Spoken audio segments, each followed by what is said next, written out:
Right, okay.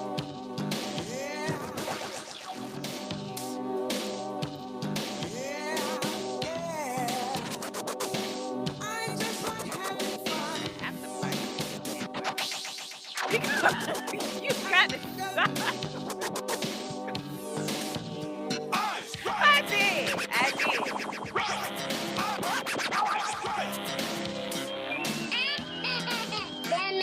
I did.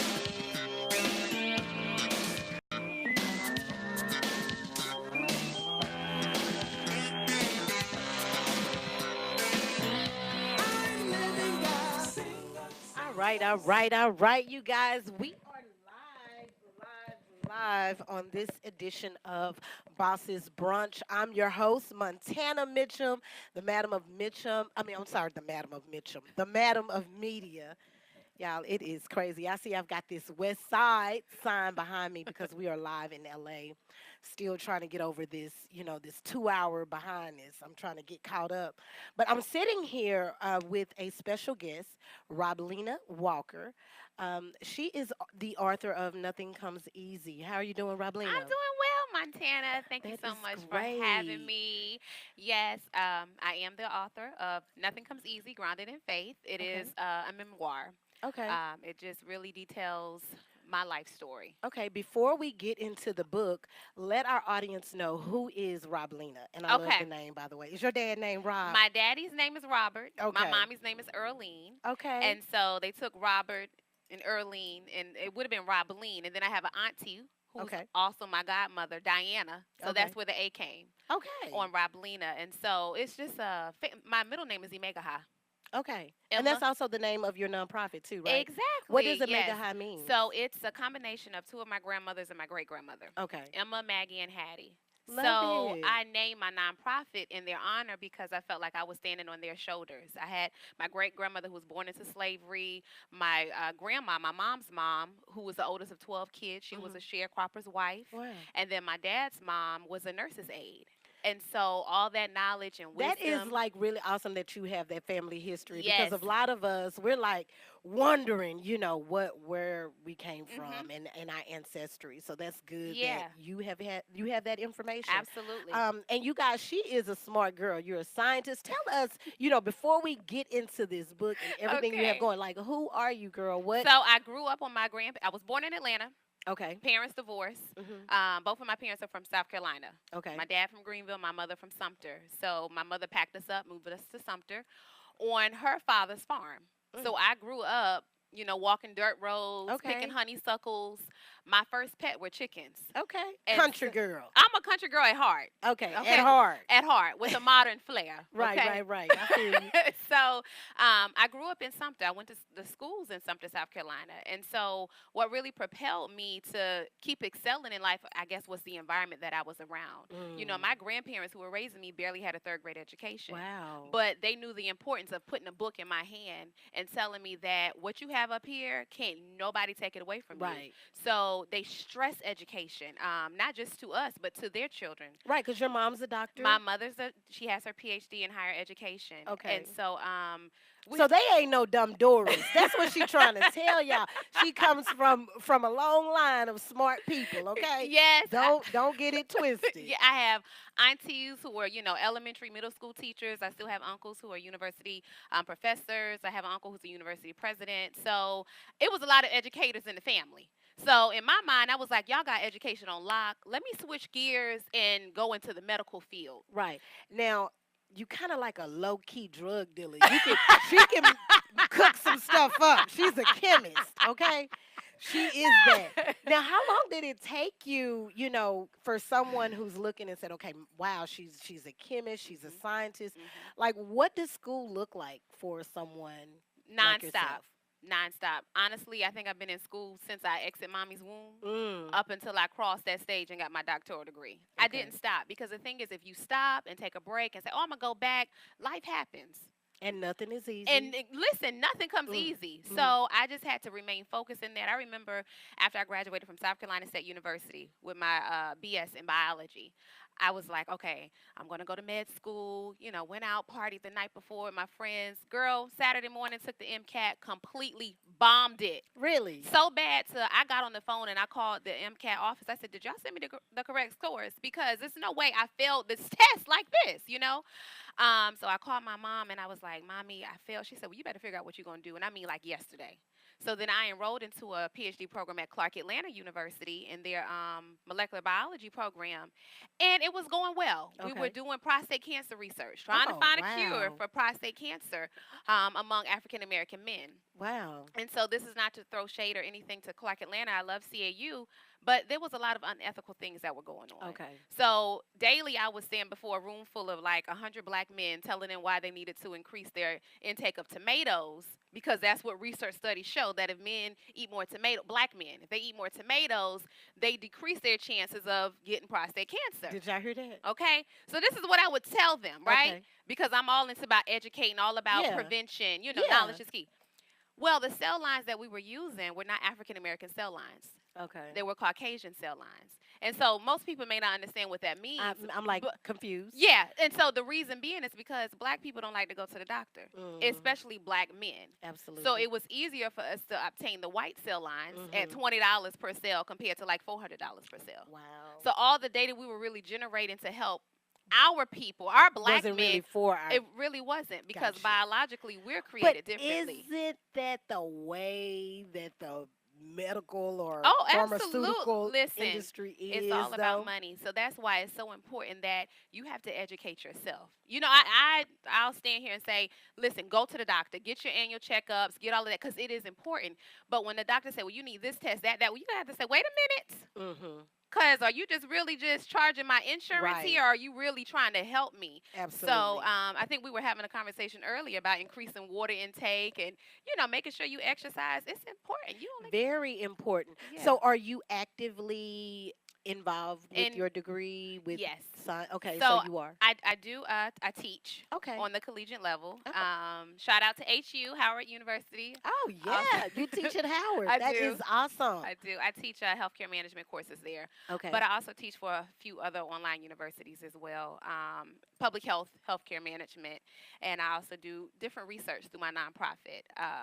More on the HIV side of it, Okay. and we also implement STEM-based activities to increase STEM awareness among Black and Brown kids to get them excited about pursuing the STEM field. I love that. I So, love that. I love yeah, what you're doing. That thank is you, awesome. thank Now you. let's talk about this book. Yes. Nothing comes easy. Woo!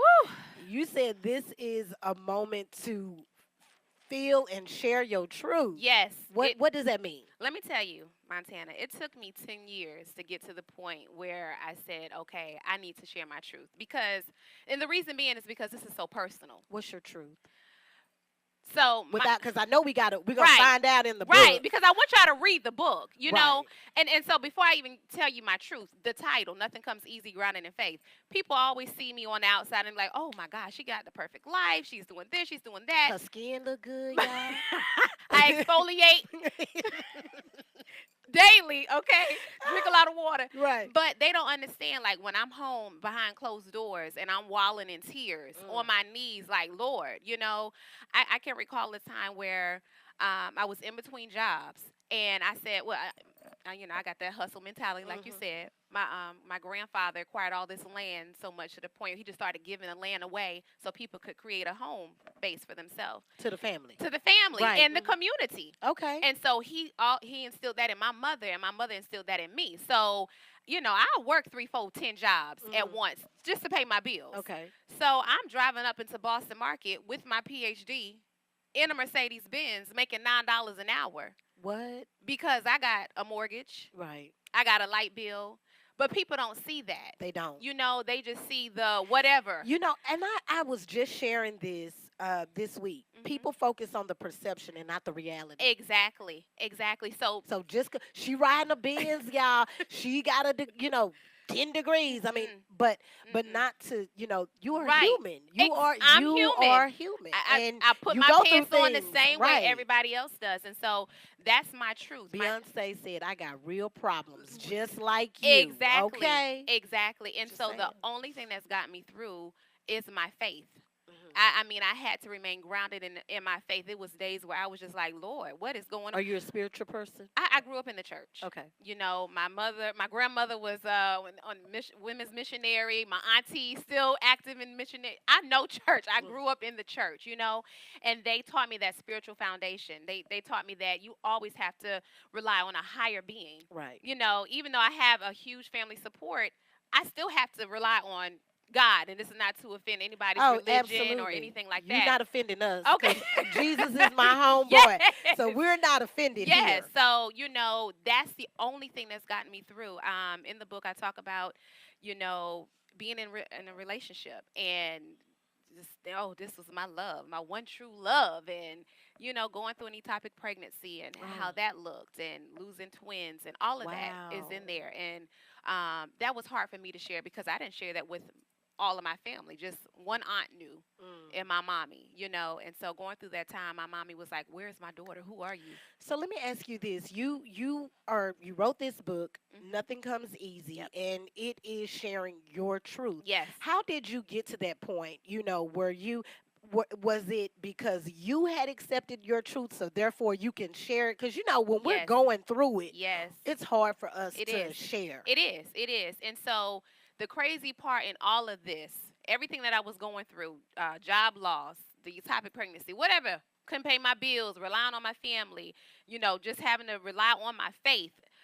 People would still call me for encouragement. People would still call me for advice. And I'm sitting there on the other end of the phone encouraging them when in fact, needed encouragement myself, you know? Help And I your think it, strong sisters. yes, It is so hard. it is. It It is. is. But at that moment, I realized, I said, you know, evidently you have something inside of you that people rely on. Mhm. So how can you convey to them that, hey, girl, you're going to get through this? Believe Right. in yourself if you can't first accept what you're going through.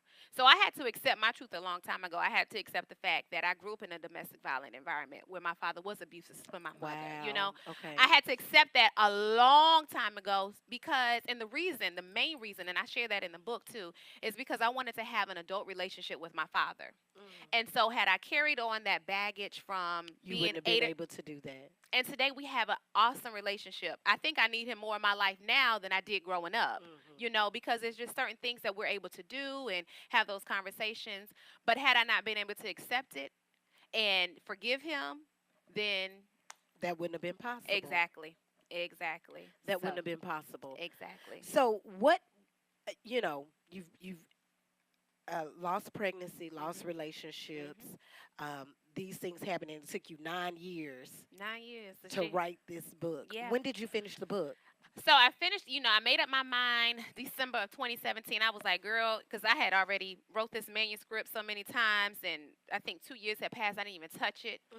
and I was just like, no, I can't do it. And I think because although it's my personal truth, there are elements in this book where you know I am sharing about my father, my grandmother, How did they feel about that? About you sharing those? and so that was a hard conversation to have. You Hmm. know, granted, they was like, oh, because 5 years ago I was going to publish it, you know, and maybe one or two stories wouldn't have been in it then. So, but they was like, okay, well, we're going to support you. And then as stuff continued to develop, life kept happening, and then I was like, no, I'm going to do it this time. You know, when I had that conversation with my dad, he was Yeah, that's what like, I want to know. Like, how did that oh, go? he cursed me out from A to Z. This was on January 1 of 2018, this year. Okay. And I called. I said, "Hey, Daddy, you know what's going on? Blah blah blah." I said, "I'm going to do it this time. I'm really going to publish the book, you know, and I want your support, your blessing."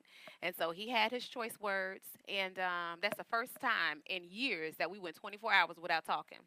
So then, just to say it was a Sunday. So Monday we didn't talk. Tuesday I called him. I said, "So are you okay?" And so he said, "Well, yeah, I'm going to support you. Just make sure you tell it right. Just tell both sides of it." What's both sides? His side or his and mommy's side. And then I Hmm. had to tell him, this is my truth. This is Hmm. my view. Hmm. You know, I can't tell it like you can tell your truth because that's your truth. I can't Hmm. tell mommy's truth. Absolutely. Only she can do that. This is Absolutely. my truth. Hmm. So either you accept my truth or you don't. I've accepted it. And one thing about accepting your truth, when you accept your truth, can't nobody Do say you? anything. I Can't am, nobody do girl. nothing. High five. Do you Nothing. hear me? She is so right about that. I mean, they can't come at you side. You can't Nothing. tell Montana secrets because Tell Montana them gonna not tell it on herself. You'll never be exactly. able to do that. Yes, Right. ma'am. Yes, ma'am. So that was so key You for took your me. power back. You took it. You were That's in the key control. word. Yeah, you That's the took your key word. I took power. my power back. I took my power back. And it took me 10 years to get to that point. And when I tell you, when I did that last review and everything, it was just so liberating. It was I just so bet. freeing. Freeing. Yeah. I was just so free. I just felt so light. I was like, girl, if you can do this, you can do anything. It made you. You know what? It kind of to me something like that compares to. You remember when you had you like you said your Hmm. first you thought was your real Yeah, love, your yeah, true love, and yep. you break up and you think it's the end of End the of the world, world. girl. You're never gonna get over it. Never. What am I gonna do? Right. And then about 3 weeks, you're like, wait, I'm okay. Yes. 4 weeks, I'm Yes. moving. Yes. Fifth week, I'm with a new dude. Exactly. Sixth week, Who you is know what I'm him? Right. saying? But in that moment, Yes. you don't see No. that this is my get out of jail free card. I'm Exactly. about to free myself from this Exactly. situation. Exactly. For someone else who's watching and who has gone through hardships, Mhm. how can they get to that point where they can get their power back Mhm. too? Mhm. That's a good question. What I would first encourage them to do is to forgive themselves. Hmm. Because a lot of times when we're going through hard times, we're like, well, did I do something? Or am I not good enough? Or Did maybe I you should. did you ask yourself those Oh, of questions when these course. things were Yeah. you thought As that as was a confident. reflection of you? Exactly. As confident as I am, because let me tell you, mommy raised me to be a confident, strong woman. And I look in the mirror every day and I'm like, the Lord created a masterpiece. Hmm. But I've had my moments where I'm like, well, maybe I shouldn't have done that. Or maybe, and I was beating myself up, for staying in something too long or a relationship too long or whatever the case may be. So I had to first forgive myself and say, Robalina, you're going to be okay. You know, and then I had to surround myself around people who loved me and believed in me and was going to support me no matter what, and then would be honest with me, because a lot of times we associate ourselves with people who, they tell us what we want to hear, but no, Yes, no, men. yeah, Hmm.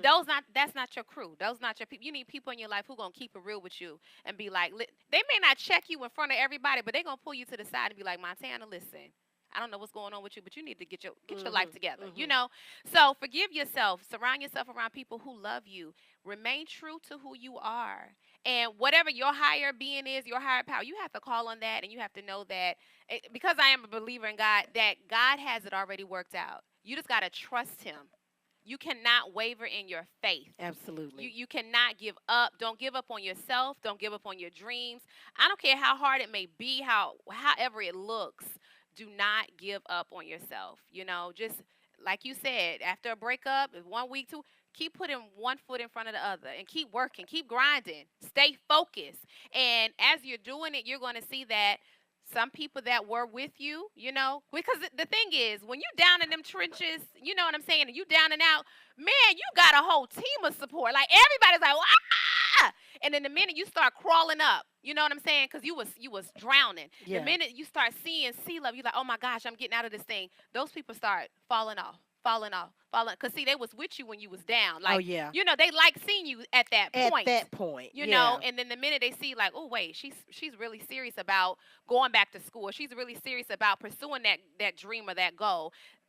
A lot of people can't handle that. Those not your people, At all. and it's okay, because elevation requires separation. And so if you're trying to elevate and level up, you know, out of your situation, then that's what you have to do. And also just get comfortable with being uncomfortable. That's the key. Sometimes we just That have is to do key. that. Yes, Just get absolutely, get comfortable with that because hey, absolutely. it is gonna happen. Yes, it You is. know it is. So tell us, how can we find your book? So you can, I have it available for you on 3 channels. Okay. My personal website, www.roblena.com. You can go on barnesandnobles.com Okay. as well as amazon.com. Okay. And if you got my number or DM me, I'll send you one in the mail.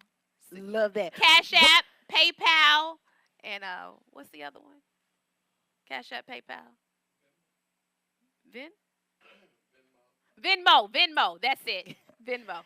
So, what is the one thing that we need to take away today, learning about Nothing Comes Easy? Nothing Comes Easy, Grounded in Faith was really written to encourage men, women, children to own your truth. Hmm. After you own it, share it because you don't know in Who how can help? exactly. That is so hard for some of us, Mhm. to share. Mhm. Mhm. And it took you 9 years. Listen, it did. It It took did. you nine It years, did. but you just knew that I you had to. had I to. had to. And the thing is, you get that gut feeling or right, left, and you know how somebody's just in your ear talking, and I'm like, okay, God, I hear you. All right, Or I turn on the TV. Oh, such and such just published a book. They'll be back on. Tune in.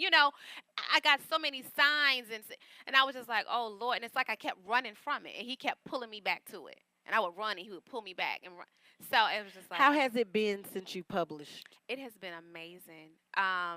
I remember I was so nervous to post about it on social media in June because I released it in June, Hmm. and that first night I just put a little post on Instagram and Facebook. And when I tell you sales started coming in like this, I was in my kitchen at home. Okay, No TV was on because sometimes I like to just sit in silence to hear my own thoughts. absolutely. Nothing was on, and I have a four-legged son, Fluffy. He was kind of sitting by my side, and I remember just falling on my knees and just crying. But it was tears of joy because I was like, I just didn't expect. It was The overwhelming. support. Yes, Yeah. Because I just sometimes, a lot of these things, we really just do them for for us, us, right? and so it's like, oh, somebody was feeling what I did. Yes, That is a good yes, feeling. That yes. is a good And then feeling. all the shares and then all the testimonies that people have been sending me saying how it has inspired them, empowered them. And that it was not in vain. And I remember sharing the story with my mom. And I told her, I said, if this book just touched one person, just one, then sharing it would not be in vain. Hmm. And it has touched thousands. So I'm so grateful. That is good. Yeah. Any negative feedback from the book or anything that you put in that someone like didn't want you to put out there? I haven't received any negative feedback. It's just all been positive Well, that's feedback good. so far. So I So, want to ask you, this is, what would Roblena, hmm what advice would Roblena tell herself 9, 10 years ago? girl, and I in the book writing a letter to my younger self. And this is me. I'm like, Robalina, listen, girl. First of all, you're beautiful. You're smart. You're intelligent. There are going to be times in your life where you're not going to know how ends are going to meet, or trials and tribulations will come. You have to stay focused on the goal you set out for yourself. You have to remain grounded in your faith. And you got to know you got it going on, girl. You popping. And although in November it may look a little scary and it's rainy and it's dark, in December the sun is going to shine. Hmm. So that's what I would tell Robalina's younger self. Don't give up on yourself. Keep going. And with each new goal that you do achieve, relish in it for a day and keep going. Keep going because life is short. So Absolutely. you're here for a purpose, and God has given you that purpose, and it's your responsibility to live it out. Live life on purpose with purpose. I love that. Yes. Tell our audience, how can they stay in touch with you? So I'm on Facebook. Roblena is my personal page. Dr. Roblena E. Walker is my business page. I'm also on Instagram, Roblena, Roblena. It's real simple because I have to be able to remember it myself. Right. And on Twitter, I'm Doctor. It's Dr. Doctor. Yeah, Droblena, Dr. Roblena. Love So it. please follow, connect with me, DM me. I do respond. I'm one of those people who do respond. I like to connect with my followers. Awesome. I Yes. definitely appreciate you coming here, Thank you so and sitting down much. with me in Yes. LA. Yes. Shout out to my co hosts, Ivy and Daniil, who could not be in LA with me today, but definitely this was great. Thank Awesome. you. You guys, let me see the book one Yes. more time. All right. So you can see it. Nothing comes easy. Dr. Roblena Walker. Make And, sure you get this, okay? and can I give a shout out to my publicist? Yes. Nico Too Good. Thank you, Nico, so much for the connection and for all the great things we have in store. So, and hi, mommy. Hi, family. Hi, everybody who's watching live. All right. And thank you so much. Sure, thank you. Real quick, Yes. you want to check your phone to see if you got any Oh, questions or let me see if anything, I just have in any case questions. just in case we can address Let me anything see. while we're online. Oh, my brother said, great interview. One of my cousins said, preach, cousin, speak your truth. Hey, y'all. All right. Yeah. Well, you guys, we appreciate you again for sitting in with us on this special edition of Boss's Brunch Bosses with brunch. myself, Montana Mitchum, and Miss Roblena Walker. All right. See you next time. Bye bye. Bye.